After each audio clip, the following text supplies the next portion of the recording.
The moment the police stepped onto my property, I knew exactly who called them, and why. HOA Karen had finally crossed the line. She stood at the edge of my cabin's driveway, arms folded, acting like she owned the entire valley. But what she didn't know was that I did. According to her, I was illegally occupying a restricted structure, and she had evidence that I didn't belong here. The officers looked embarrassed just listening to her. Still, they walked up to question me, all because she claimed my cabin was breaking HOA rules. But here's the twist. I wasn't just a homeowner. I wasn't even just a resident. I held a secret that would flip the entire HOA upside down. One that would turn Karen's accusations into the biggest mistake she's ever made. And when I revealed who I really was, her lies collapsed faster than her fake authority. I never expected moving to my cabin in the valley to turn into a battle. When I first bought the land, I imagined peace. Quiet mornings. Fresh air. A place where no one bothered anyone. I didn't plan on dealing with power-hungry neighbors, constant harassment, or a woman who thought she could control every inch of the valley. But that's exactly who Karen was. Or, as the neighborhood called her, HOA Karen. Now, let me be clear about something. The valley wasn't a normal suburb. It was a large stretch of private land divided into small residential pockets. Some areas were under the HOA. Some areas weren't. My cabin, my home, stood on land that was not under HOA jurisdiction. But Karen didn't care. In her mind, if she could see it, she could control it. From the first day I arrived, she treated me like an outsider. Like I didn't belong. Like this valley was hers, and I was trespassing. I remember the first incident like it happened yesterday. I had just unloaded the last box into my cabin when she showed up, walking fast, clipboard in hand, eyes sharp like a hawk that spotted prey. She didn't introduce herself. She didn't say hello. She didn't ask who I was. She just said, "You can't build here." I stared at her, confused. "I'm not building. I'm moving in." "You need HOA approval for that," she snapped. "No, I don't," I said calmly. "This land isn't part of the HOA." She gave me this little laugh. The fake, sarcastic kind. The kind that says, "I know something you don't." "Well," she said, tapping her pen on her clipboard, "that's not what I have on file." Her tone rubbed me the wrong way. Not because she disagreed, but because she was so sure she was right. I showed her my documents. The deed. The parcel map. The legal description. Everything. She glanced at the papers for maybe 2 seconds before pushing them away like they were worthless. "These look questionable," she said. That was my first warning sign. Karen wasn't confused. She wasn't misinformed. She was territorial. She wanted control. For the next few weeks, she made a habit of finding something, anything, to complain about. My driveway gravel was the wrong color. My trash can was too visible from the road. My porch lights were a hazard. Even my woodpile was non-compliant. Each time, I reminded her that my property wasn't under her authority. Each time, she pretended not to hear me. Then things escalated. One afternoon, I came home to find a bright orange HOA notice of violation taped to my door. Big, bold letters. Almost like they wanted the whole world to see it.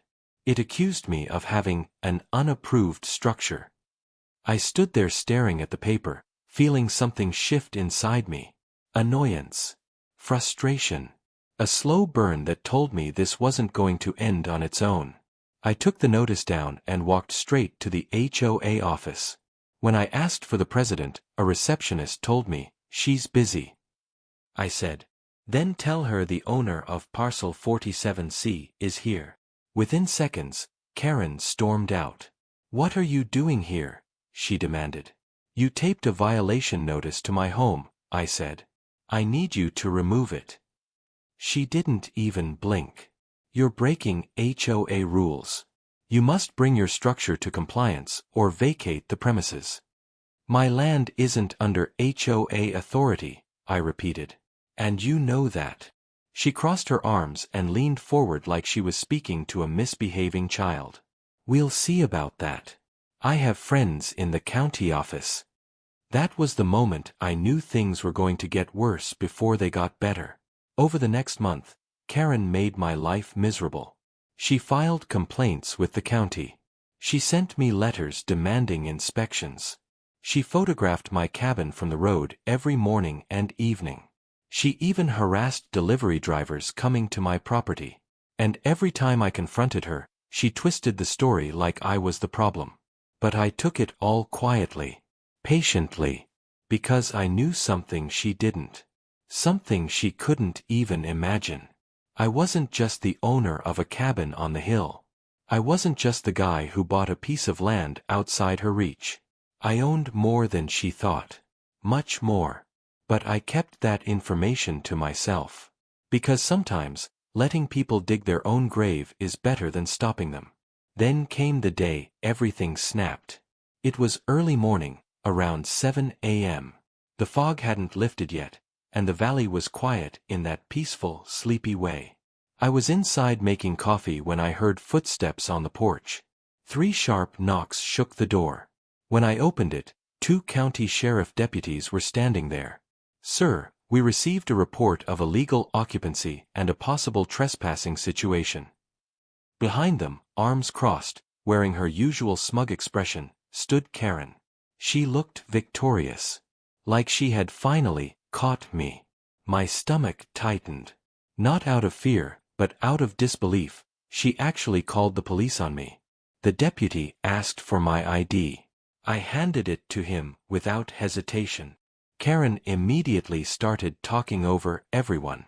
"He's not allowed here. This structure wasn't approved. This area falls under HOA regulations, and he refuses to comply. He's been verbally aggressive and, that's enough," the deputy said. "Let us handle this."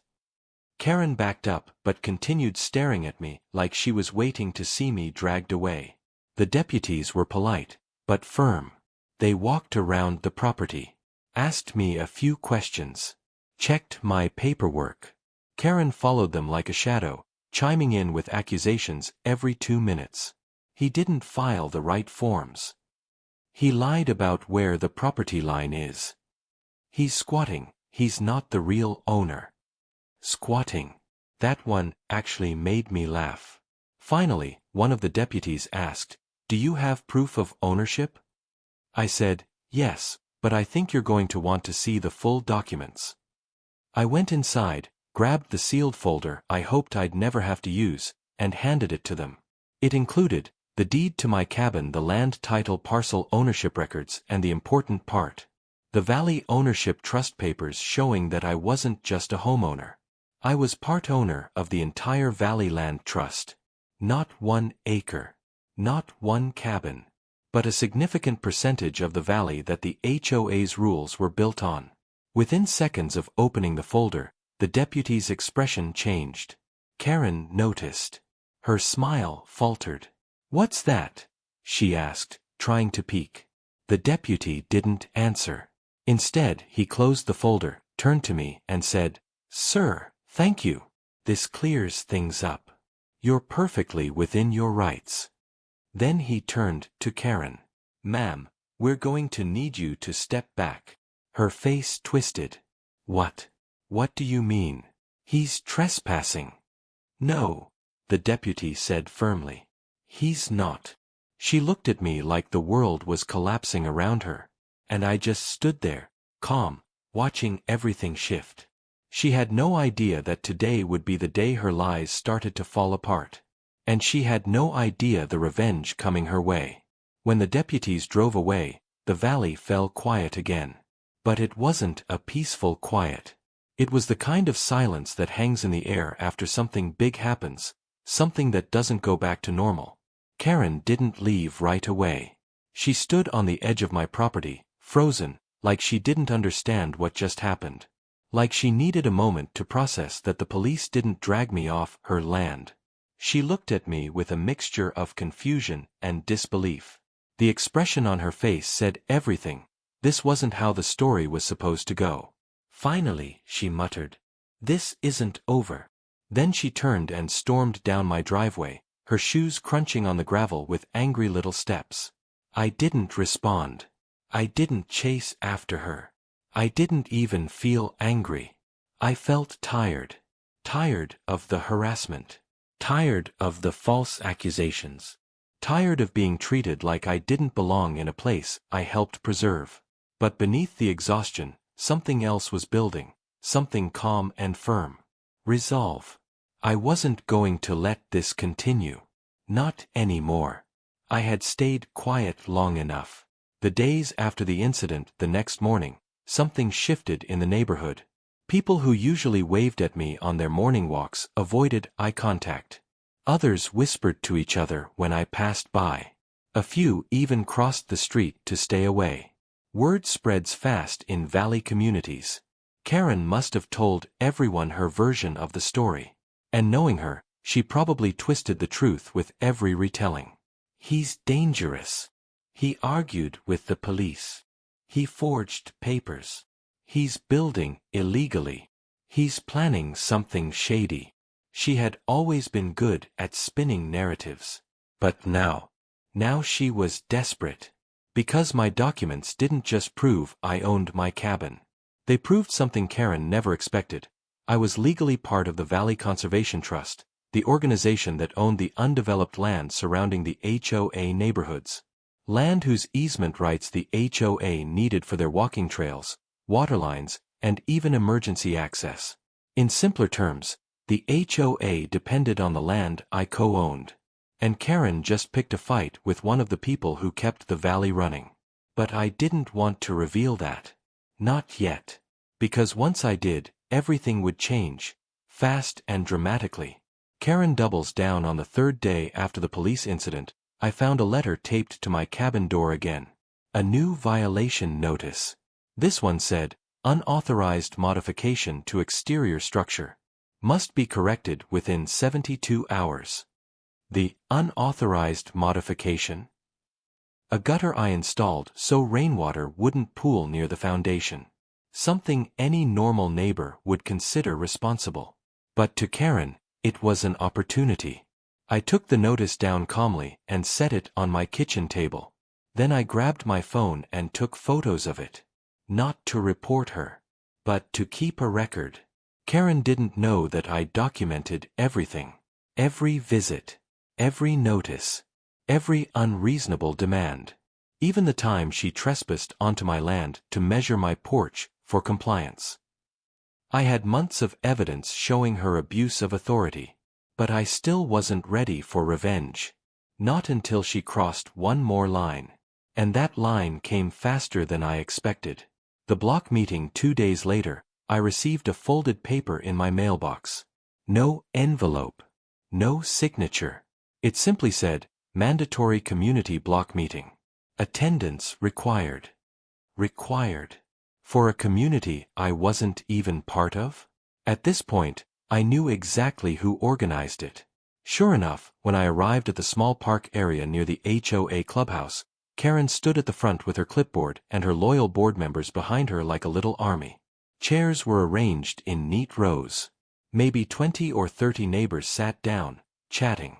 Most of them glanced at me with judgmental looks, like I was the villain of the valley. Karen spotted me and smirked. "Good. You came." I sat down quietly. Karen cleared her throat dramatically and said, "As HOA president, I've called this emergency meeting regarding a serious violation of community rules by a resident who refuses to follow our standards." Everyone turned toward me. Karen didn't even try to hide what she was doing. Then she pointed straight at me. "This man," she said, "is living in an unapproved structure, modifying the environment, and putting our neighborhood at risk. The police were called due to his suspicious behavior. I have full authority to enforce compliance and remove unauthorized residents." There were murmurs, gasps, frowns. Karen looked proud of herself. But that pride lasted for exactly 3 seconds, because that's when I stood up. The moment everything shifted, I walked to the front slowly. calm, collected. Not angry, just ready. Karen, I said, you don't have authority over me, or over my land. She laughed. Loudly. Like she thought this was her big moment. That's what he wants you to think, she announced to the crowd. But he can't hide the truth. I held up the violation notice she posted on my door. This, I said, is illegal. This is harassment. This is the third time you've trespassed on my property and posted a notice that doesn't apply to me. Some neighbors shifted uncomfortably. Others looked surprised. Karen crossed her arms. You don't get to decide what applies to you. The HOA does. I took a slow breath. Then I pulled out the folder, the one the deputies saw. Actually, I said softly, the county already confirmed that you're wrong. I handed the papers to the crowd, not to Karen. Look for yourselves, I told them. My cabin isn't under HOA jurisdiction. My property predates your boundaries. The HOA has no authority over me. People started reading. Eyes widened. Whispers grew louder.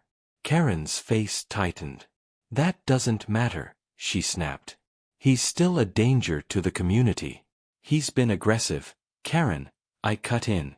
I have recordings, documents, photos, of every time you harassed me. Her mouth dropped open slightly. And, I continued, I also have something else. I took out the trust document. This, I said, holding it up so everyone could see, is proof that I'm a co-owner of the Valley Conservation Trust. Silence. Deep. Heavy. Someone whispered, is that the land the HOA leases access from? Another said, wait, is he serious? Karen stepped forward, grabbing for the paper. I pulled it back. Karen, you called the police on me, I said quietly. You made up rules. Lied to my neighbors. Tried to force authority you don't have. And you did all that without knowing who I was. Her voice trembled as she said, you're lying. This isn't real. But it was real. And everyone knew it. The room had turned against her.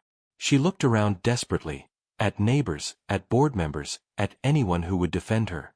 Nobody did. Her power crumbled in front of her eyes, piece by piece. And this wasn't even the revenge part yet. This was just the beginning. After the block meeting, word spread across the valley faster than wildfire. People who once avoided me started giving awkward half-smiles. Others pretended nothing happened, but couldn't stop glancing my way. A few came over just to check in, though it was obvious they wanted gossip. But Karen disappeared.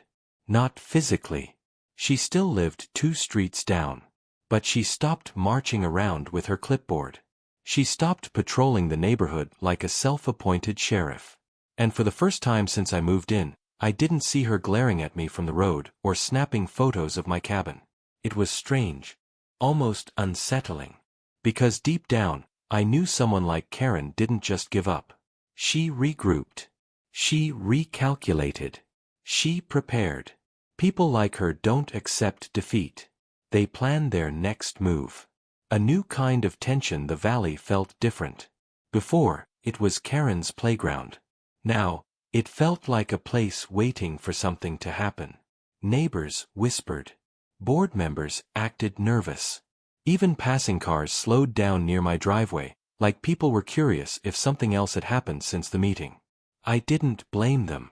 Karen had convinced them for months that I was some kind of intruder. A rule breaker. A problem. They had every reason to be confused. Still, the shift felt strange. I had moved here for peace. But now, every time I stepped outside, I felt eyes on me, not hostile, but watchful. The quiet didn't feel like freedom. It felt like the air right before a storm breaks. The HOA board makes a move. About a week after the meeting, I received a letter, this time inside an envelope, typed, and signed by the HOA board, not Karen. It read, we request a meeting to discuss the recent misunderstandings and clarify community boundaries. I knew exactly what this was. Damage control. The board had always leaned heavily on Karen. She did the dirty work, intimidating residents, issuing fines, keeping people in line. She liked the control, and they liked not having to do the work themselves. But after I exposed Karen publicly, the board had a problem. They needed to do something before the community started questioning everything, not just Karen, but the HOA itself. So I agreed to the meeting. Not because I needed their approval, but because I was curious what they would try. The meeting was held in a small office inside the HOA clubhouse. 4 board members sat around a table, looking uncomfortable. The air felt heavy, like everyone wanted the conversation to be over before it even started. They welcomed me politely, too politely, the kind of politeness that comes from fear more than respect. The board president, a man named Rick, cleared his throat. "First, we want to apologize for the confusion," he said. Confusion. That was a soft word for months of harassment. He continued, "There seems to have been a misunderstanding about property boundaries and HOA jurisdiction." I interrupted him gently. There was no misunderstanding. Karen acted like she had power she didn't have. His jaw tightened. One of the women on the board spoke next. "Yes, well, about that. The community is concerned. They fear you might use your trust membership against the HOA." I leaned back in my chair. I've lived here quietly. I've never threatened anyone. I just want peace. "Well," the board president said, "technically you could revoke the HOA's easement rights. That would affect our trails, our maintenance routes, and emergency access. The community is uneasy." So that was it. Fear. Not for me. For themselves. I nodded slowly. "I'm aware of what rights I have," I said. "And I haven't used them." "But you could," another board member said nervously. I looked each of them in the eye. "Yes," I said plainly. "I could." The room fell silent. They weren't afraid I'd misuse my position. They were afraid Karen had provoked someone she shouldn't have.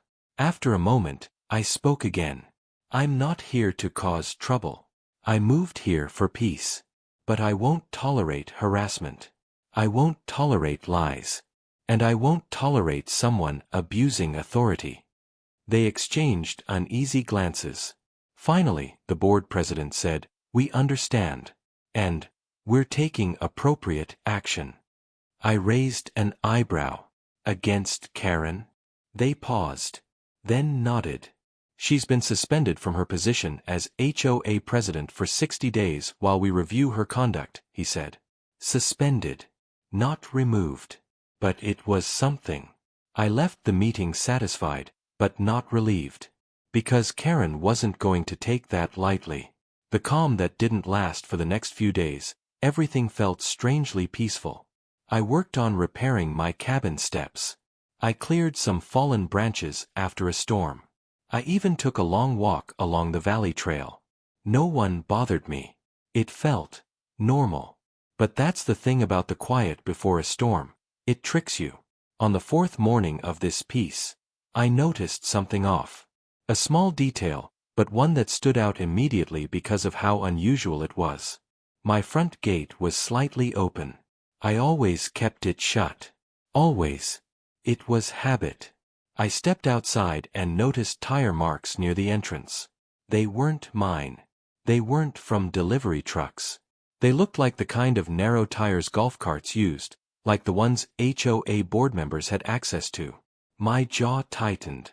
Someone had been on my property again. And they didn't even try to hide it. I walked the perimeter slowly. That's when I noticed fresh footprints near the side of the cabin. 2 sets. One large. One smaller. Someone had walked right up to my windows. I felt a slow heat spreading through my chest. Not anger exactly, but something sharper. Someone was pushing boundaries again. But this time, it wasn't Karen.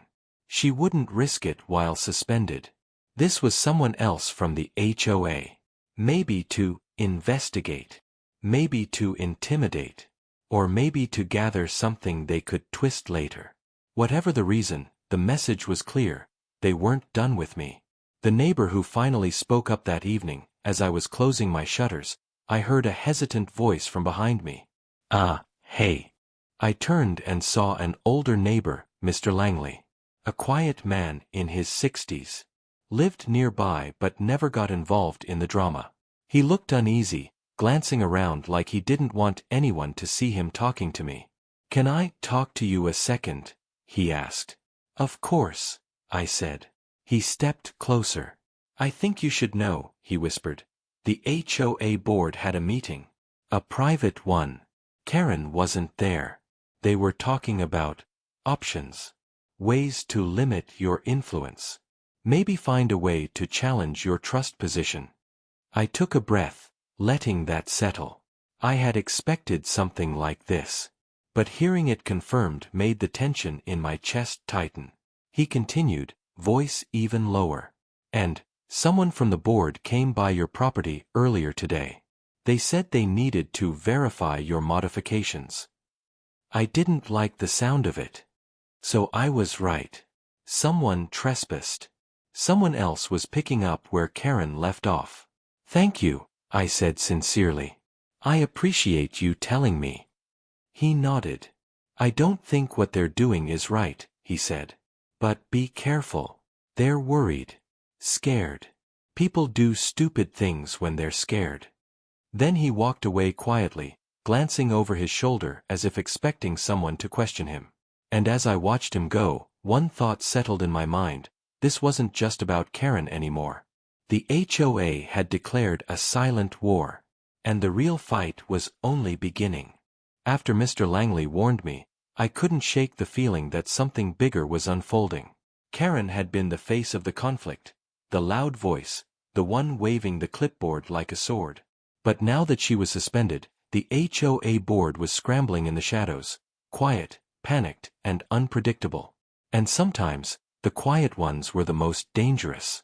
I spent that night sitting at my kitchen table, lights dim, thinking through everything carefully. Everything that had happened. Everything I knew. Everything they might try next. People often think revenge is a sudden explosion, a dramatic moment, a big twist, a single act. But real revenge, the kind that sticks, is slow, calculated, measured. At that point, though, I wasn't even planning revenge. Not yet. All I wanted was for them to stop. To leave me alone. To respect the boundaries that had been set long before any of them even lived here. But when people feel threatened, they don't back off. They look for weaknesses. And the HOA board convinced themselves I had one. The false report. It happened 3 days later. I woke up to the unmistakable sound of an engine rumbling outside. At first, I thought it was a delivery truck. But the engine was too large, too heavy. When I stepped outside, 2 county vehicles were parked along my driveway, one belonging to code enforcement, the other to the environmental compliance department. And standing beside them were 2 officials with clipboards, and Rick, the HOA board president. He looked uncomfortable. Not guilty, uncomfortable. Like he wasn't sure if what they were doing was legal. "Morning," the code enforcement officer said as he approached me. "We received reports of unauthorized land disturbances on your property." I blinked, confused. Land disturbances? He pointed toward the side of my cabin. Clearing protected vegetation. Altering the soil without a permit. Possibly diverting natural runoff. All lies. Who reported it? I asked, though I already knew. The officer hesitated. "I can't disclose that." But his eyes flicked toward Rick. And Rick looked away. I stayed calm. "Do you have proof someone disturbed the land?" "We need to inspect," he said. "Do you have a warrant?" He shifted uncomfortably. "Well, we don't need one if we have probable cause." Probable cause. A phrase people love to use when they don't actually have it. I folded my arms. "Sunrise County Regulation 14:7, I said. Inspections on private land outside HOA jurisdiction require either a warrant or visible environmental damage from the public road. You have neither. He looked surprised. Most people didn't know the code. But I did. Because long before buying the cabin, I studied everything about the valley. Every rule, every easement, every technicality. I didn't move here blindly. Rick stepped forward, trying to sound confident. You're preventing an inspection. That looks suspicious. I turned to him slowly. Rick, unless you want to explain to the county why an HOA president is trying to push enforcement onto land they have no authority over, I suggest you step back. His face reddened. The county officers exchanged looks. Finally, the environmental officer sighed. Without visible damage, we can't proceed, he said. We'll have to file this as inconclusive. They left. Rick didn't. He walked closer to me, voice low and shaky. You're making a mistake. You're making enemies. I stared right into his eyes. I don't make enemies, I said. But I don't tolerate harassment. His jaw clenched. You think you're untouchable because of your trust papers? Because you own a few acres of the valley? I didn't respond. He was unraveling. And I wasn't going to give him the satisfaction of a reaction. Then he leaned in closer, eyes cold. You embarrassed Karen. You embarrassed us. Some people don't forget things like that. And then he walked away. That was the first time I felt something deeper beneath the frustration. A warning. A real one. The break-in that night, I couldn't sleep. Not out of fear, but because my instincts told me something wasn't right.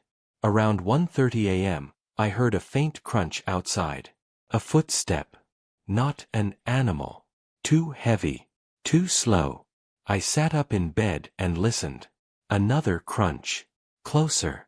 I moved quietly to the window and looked out into the darkness. The moon was half covered by clouds, but there was just enough light to see the outline of a figure near my tool shed. Someone was trying to break the lock. My pulse kicked hard. Not from panic. From anger. For months, I tried to handle things peacefully. I tried to be patient. I tried to be understanding. But this was different. This wasn't a notice on my door. This wasn't a complaint. This wasn't an argument at a community meeting. This was someone on my land, in the middle of the night, trying to get into my property.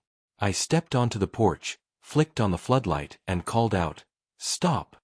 The figure froze. When he turned around, my stomach tightened.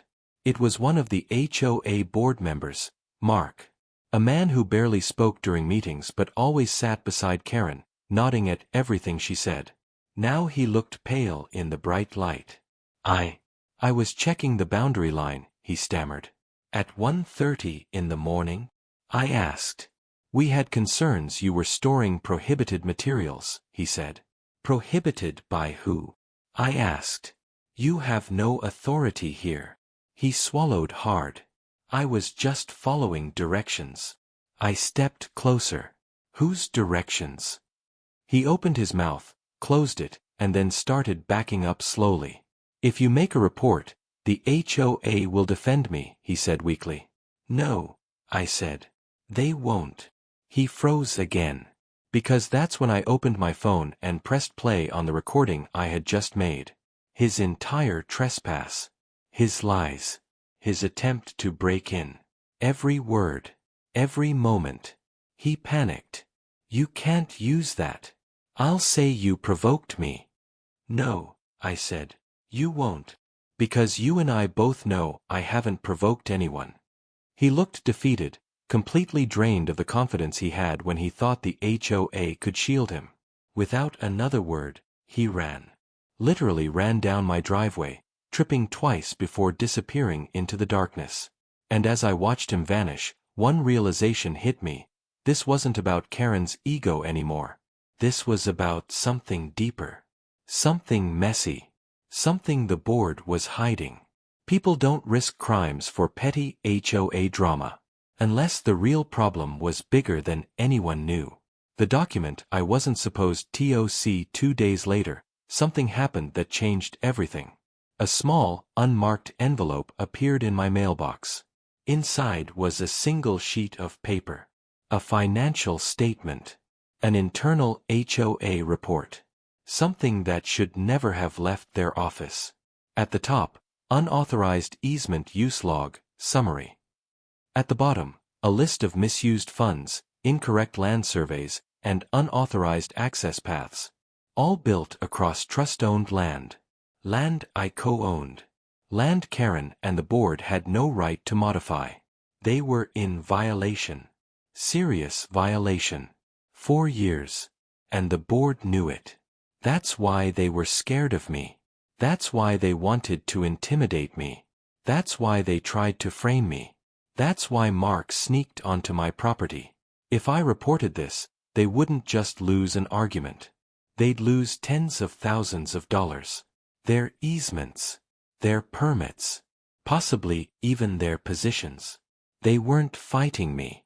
They were fighting to cover up their own mess. And the moment I realized that, the moment everything clicked, that's when the revenge stopped being an idea and became a decision. Because now they didn't just owe me peace. They owed me justice. I always thought that once the truth came out, once everyone finally knew that I owned the entire valley, the HOA would calm down.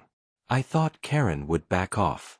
I thought things would finally be peaceful. But that's not how people like her operate. And the moment she realized she couldn't control me, she decided she was going to destroy me. Not with rules. Not with fines. Not with HOA letters or threats. She went after something far worse. She went after my reputation. And part 5 is about how it all ended. How she pushed too far. And how everything finally broke. It started with rumors at first. I ignored them. A neighbor I barely knew approached me on my morning walk. Hey, I heard something weird. You doing okay? He asked. Yeah. Why? He scratched his head. Well, people are saying you forged ownership papers. That you don't really own the land. They said the county is investigating you. I almost laughed. It sounded ridiculous. But when I walked into the local grocery store that same afternoon, I realized it wasn't just 1 or 2 people. People were staring, whispering, looking away when I made eye contact. All because of one source. Karen. She had spent days going door to door telling everyone I was a fraud. That I had lied about owning the valley. That the police were building a case. That I was dangerous. She told people not to let their kids near me. Not to trust me. Not to talk to me. Not because any of it was true. But because she needed control. And my existence, someone she couldn't push around, threatened her entire identity. I tried to confront her. I drove to her house, fully intending to end it peacefully. Her husband answered the door. A quiet man who always looked like he was apologizing for something. Is Karen home? I asked. He sighed. You know how she is. She won't come to the door if she doesn't want to. That told me everything. I took a breath. Can you tell her to stop spreading lies? I'm not threatening anyone. I'm not breaking any laws. I've left her alone. He nodded slowly. I'm sorry. I'll talk to her. But she's convinced she's right. Convinced. Not mistaken. Not confused. Convinced. The kind of person who would rather burn everything down than admit she was wrong. The breaking point 3 nights later, I woke up to knocking. Not knocking. Banging. Hard. Repeated. Aggressive. I jumped out of bed and ran to the door, expecting the worst. 3 sheriff's deputies were standing outside. My heart dropped. Sir, the front deputy said, we received a report that you threatened a member of your HOA with violence. My stomach twisted. I didn't even have to ask who reported it. Karen. I invited the officers inside, calm and respectful. I offered them every piece of documentation they needed, the land ownership, the HOA exemption, the emails, the text messages, everything. They were professional, thorough, patient. But even after they saw everything, one of them shook his head and said, "I'm sorry you're dealing with this. This isn't the first call she's made this month." Not the first. How many? Turns out, 6. 6 times she had called them about me in less than 4 weeks. Every time with a different story. Every time with a different accusation. It was obsession. Nothing else. And it was about to get worse. The officer explained my options. "You need to protect yourself," he said. "She's escalating. You can't let this continue." "What do you mean?" "She's filing false reports. She's harassing you. She's doing this because she thinks you won't do anything back." He leaned in a little closer. "But you can." And in that moment, I realized I had been trying too hard to avoid conflict. Trying to be the bigger person. Trying to stay peaceful. But peace doesn't work with someone who thrives on chaos. I thanked the officers. Closed the door. Sat alone in the dark. And I made a decision. I gathered everything, every HOA letter. Every fake complaint. Every voicemail. Every text. Every police record of her calls. Every witness statement from neighbors who heard her lying. I put it all in a binder, thick enough to slam shut like a judge dropping a gavel. Then I drove straight to the county office. I requested a restraining order, a harassment report, a formal complaint against the HOA board, a review of her misuse of emergency services, documentation of her pattern of false police reports. The clerk, reading the stack of papers, looked at me with wide eyes. "She did all of this?" "Yes." "And you own the entire valley?" "Yes." There was a long moment of silence. Then she said something I'll never forget. "This isn't an HOA problem anymore. This is a legal problem." The meeting that changed everything. A week later, the county scheduled a hearing. Karen arrived with her usual confidence, chin up, arms crossed, wearing that same smug expression she always had whenever she was ready to fight for the rules. But something was different. This time, she wasn't in control. This time, the room wasn't full of neighbors she could influence. This time, the county investigators were sitting across from her, with every lie she told printed in front of them. They questioned her for almost 40 minutes. She denied everything. Then contradicted herself. Then blamed me. Then blamed the sheriff. Then blamed the HOA. Then blamed misunderstandings. But eventually, reality cornered her. One investigator put down her papers and said, very calmly, "Ms. Karen, we have video evidence, police logs, and signed witness statements. You filed 6 false reports. You spread misinformation to multiple households. You attempted to weaponize county services against a resident. This is abuse of process." Karen's face went pale. Then came the final blow. "And the resident you targeted," the investigator continued, "is legally the owner of the land your entire HOA is built on. You are not in a position of authority over him. In fact, it's the opposite." The silence that followed was painful. Karen didn't speak. She didn't defend herself. She didn't even look up. For the first time since I met her, she wasn't in control. The aftermath, the county's decision came down hard. Karen was removed from the HOA board permanently. She was issued a harassment citation. She was fined for misuse of emergency services. She was ordered to stay away from my property. The HOA was forced to revise their bylaws to acknowledge my land exemption. All false accusations were formally cleared from my record. And just like that, the chaos stopped. No more police at my cabin. No more letters. No more complaints. No more neighbors whispering. In fact, several neighbors apologized. A few even brought food to my cabin. People started waving again, talking normally, acting like a community. Because without Karen's influence, the fear was gone. What happened to her? She sold her house. Quietly. Quickly. Almost like she couldn't get out of the valley fast enough. She didn't say goodbye to anyone. Didn't try to explain. Didn't even look in my direction. And, honestly, I didn't feel victorious. I didn't feel proud. I didn't feel like I won. I just felt relieved. Because some people aren't looking for peace. They're looking for power. And when they can't control you, they try to destroy you. But truth has a strange way of winning in the end. Especially when the person spreading lies forgets one thing. The valley wasn't hers. It was never hers. It was mine.